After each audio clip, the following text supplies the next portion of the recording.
What's going on, guys? The day a bunch of you waiting for is finally here. If you look at my Xbox messages here, I was literally just asked when's the roster coming out, and I actually just released one alongside Vasi. Vasi put in so much work, guys. I think he put in over 100 hours. I probably put in like 15 hours into this roster. So again, this is Vasi's roster. I helped him out, so definitely go and download this. Also, too, go subscribe to his YouTube channel, as he's gonna have videos throughout the year giving you guys updates on the roster. Now, if you guys forget how to do this, go over to More, go to Roster Sharing, go to Hub, click Download Community Files. From here, hopefully by the time, you guys are going to download this, it'll be one of the higher ones. I mean, it actually already is.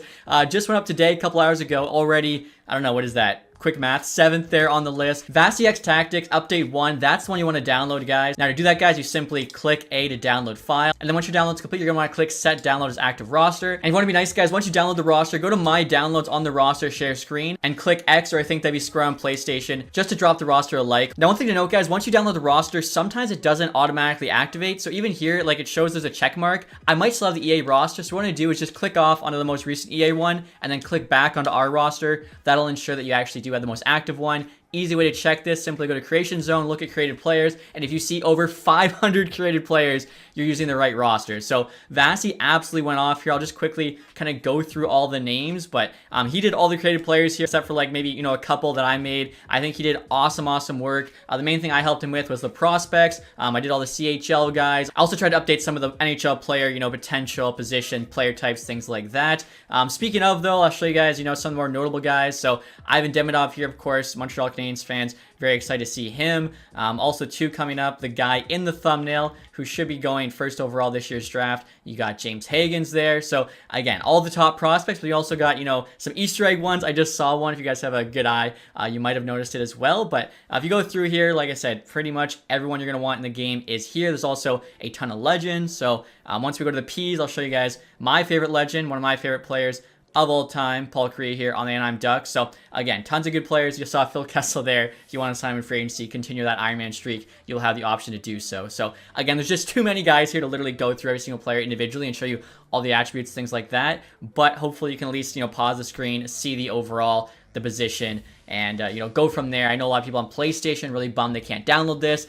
Tweet at EA, guys. Let them know you want to see cross-console roster sharing, as I do really feel bad for all the guys on PlayStation that can't, use this roster as well. Now, go over to create a team here, guys. Vasi actually went through, made a ton of created teams. A bunch of my, previous franchise custom teams are in here. So he's got this one, Hamilton Wolverines. I made this back in like NHL 13. Absolutely insane. So there's a ton of cool ones here. Most recently, you got like Salt Lake City Dragons. I think you got like my Saskatoon Caribou. You got some Seattle teams there. You've got X-Tech Seattle Storm Bears. You got the Shanghai Dragons. Like, honestly, tons of cool stuff. I think the Utah Yeti here is 2BCs. So, like I said, tons of fun stuff here for the roster. Not only are we trying to make it like the most realistic roster for franchise mode, but we also tried throwing in a bunch of Easter eggs and fun created teams just so you guys can, really enjoy the roster if you don't want to play super seriously. Now, speaking of that, guys, I will quickly go through edit player here. Look at the Anaheim Ducks here again. You can just kind of look at the top players, see how it changes from EA's. I think the most notable thing would be young players. We definitely downgraded. I know in like my roster breakdown, you guys were saying Fantilli was way too high, which I actually agreed with. I just wasn't able to point everything out with it taking forever. So we made sure to changes like that. Bedard there, I think 87 even, about as high as you'd want him, as obviously he's going to grow a ton in franchise with that high franchise potential. Now in the abs here, you might notice we took Landeskog out. There's a chance he returns this year, but until then, we're just going to leave him off. And obviously, like I mentioned before, we're going to have updates to this roster. So if Landeskog comes back, we'll add him in. Obviously, too, throughout the year, as prospects, move up and down the rankings, we'll adjust their potentials accordingly. And speaking of Landeskog, guys, if you do want him in your roster, all you got to do is go to the player movement screen, go to Ukraine on the international, and right there you have Landeskog. Click him, set him back to the Avs. You also got Torrey Krug there. You can bring Kuznetsov back to the NHL from the KHL. TJ Oshie's there as well. So again, if you want to do that, you can. Again, with Columbus, you'll see, Fantilli is down 82 overall. I think that makes a lot more sense. So again, guys, you can just go through here. Wyatt Johnson, of course, I thought deserved elite, but if you go down a bit more, Stan Coben, high top 6. EA had him at 84 overall. I think Vasi mentioned this too. He's only got 24 games played. It's a little bit crazy, especially, with the potentials. It hurt me. Sider, Raymond, we lowered a little bit. Larkin there, became a two-way forward. So again, just try to make the most realistic rosters we could. McDavid's nice on overall with pretty much, perfect offensive stats. The shot, though, obviously is not going to be as good as like Austin Matthews. And again, just kind of look through here, guys, just showing you the top of the pages. I think these are in a lot better position now. Now, having said that, guys, obviously we want your feedback. So in the comment section below, definitely let me know if, say, you think Philip Forsberg, for instance, should be a sniper instead of a power forward. And obviously we'll go through that and try to make changes in future updates. If it's just, one different speed or a medium elite compared to a high top 6, that stuff obviously is so close. It's not really important. More so, like I said, position, player types, and any ratings or potentials we got way wrong. You guys can see Luke Hughes there, for instance, is an 84. Again, Islanders here, I think, in a better spot. The Rangers there.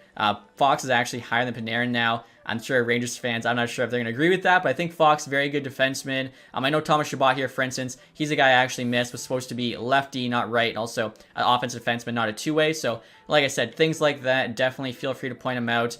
If you guys are curious about Michkov here, 82 overall sniper, highly potential. I think like low franchise could also work for Michkov, but low franchise is honestly kind of broken. I think it's the only potential we didn't use because it often makes guys, too low trade value. Also, it really kind of weird growth for them. So going through Blues there, Thomas, tape zone ability, Kucherov, you can see insane offensively as well. So again, I really like where these rosters are. Just kind of give you guys a quick look. Matthews, 94 shot block.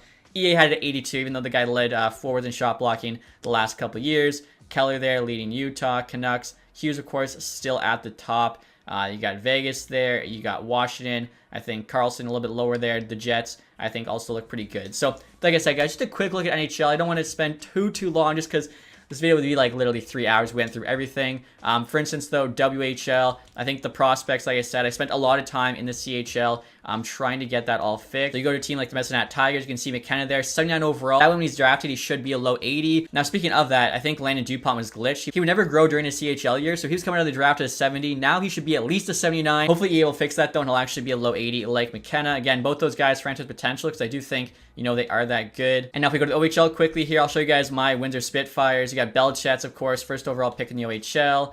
Green Tree should be solid. I went through, obviously I'm a season ticket holder, so I know the positions, I know the player types, kind of who's better, who's worse. So able to definitely be a bit more accurate with this team. But obviously tried my best with every team. I was looking at the Twitters to see the lineups and see, who was playing what position. Even have the most recent trades, Colby Barlow there on Oshawa. And you might notice Callum Ritchie's not here. That's because he actually made Avs opening day roster. So for right now, he's on the Avs. If he does get sent back down, then obviously we'll make that change accordingly. Anyone that made opening day roster, though, we bumped up to at least a mid 70 because I feel like that's probably where they would be if they're making an NHL team. And I almost forgot to mention, guys, but this roster is completely up to date to October 8th, midday. So you got Max Pacioretty here, of course, signing with the Toronto Maple Leafs. I think Höglander on the Canucks just signed an extension, so you can see his extensions there. If we go to Boston Bruins, speaking of goalies, Jeremy Swayne, of course, has that new contract. In year 7, he has a 10-team trade list, so we had to make that a 22-team no trade. In year 8, he's got a 10-team no trade, so you guys can see it should have all the accurate clauses there. And even though we got all the latest contracts added, guys, unfortunately, Seattle named Jordan Eberle captain literally 30 minutes after the roster went live, so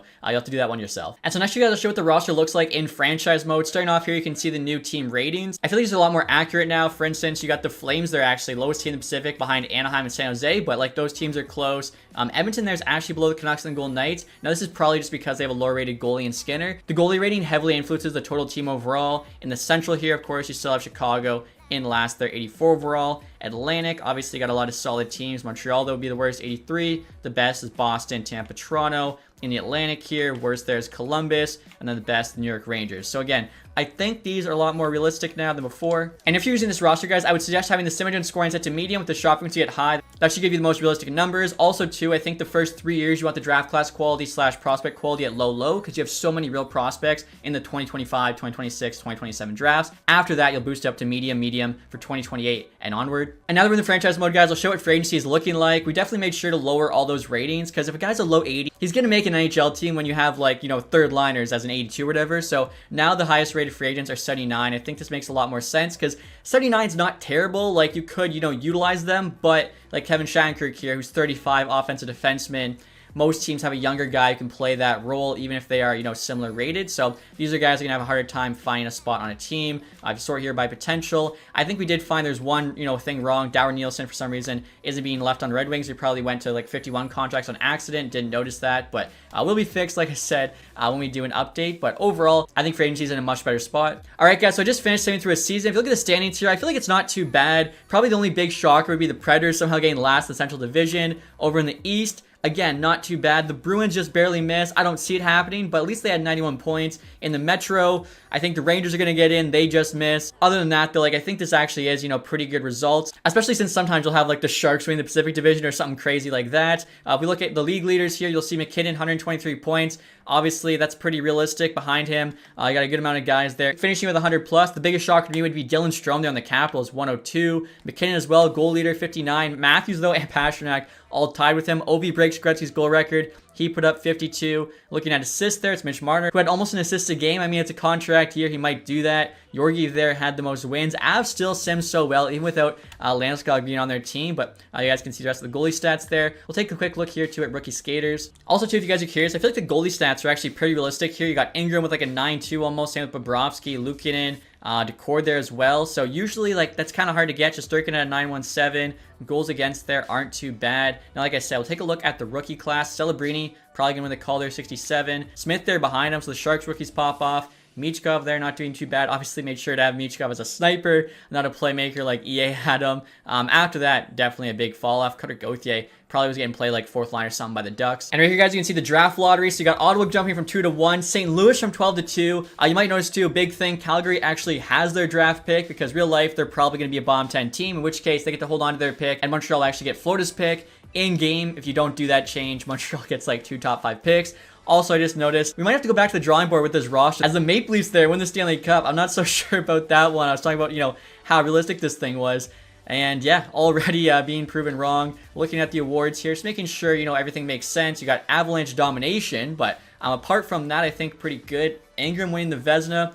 Goalies are so, up and down. You never know. Holman getting the Bill Masterton after, we trade him away there. But Barkov with the Selke, McKinnon, Ted Lindsay, Pasta, Matthews, McKinnon, 3-way tied for the Maurice Richard. That is pretty crazy. So, and next, you guys, I'll show what the first round of the draft looks like. Again, a lot of work went into like having accurate prospect ratings. So let's see. First pick there is Hagens. You then have a made-up guy going 2. Literally nothing we can do about that. We had it on low. Frondell goes 3, supposed to go 2. Martone at 4, probably going to be a top 3 pick. Misa there at 5. Rabkins there. Roger McQueen. Matthew Schaefer. Logan Hensler. I think, again, Desnoyers up there. Malcolm Spence. Like, this looks pretty good. I think, again, as good as we could make it, essentially. Adam Benak there as well. So, hopefully, you guys had a lot of fun with this. I don't want to spoil, I guess, what all the prospects' potentials are. It's going to make it easy on you guys. You don't have to do any scouting. But that's going to do it, I think, guys, for this roster breakdown. Again, make sure you go subscribe to Vasi, download the roster, leave a like if you can. And I just really hope you guys have a ton of fun with this.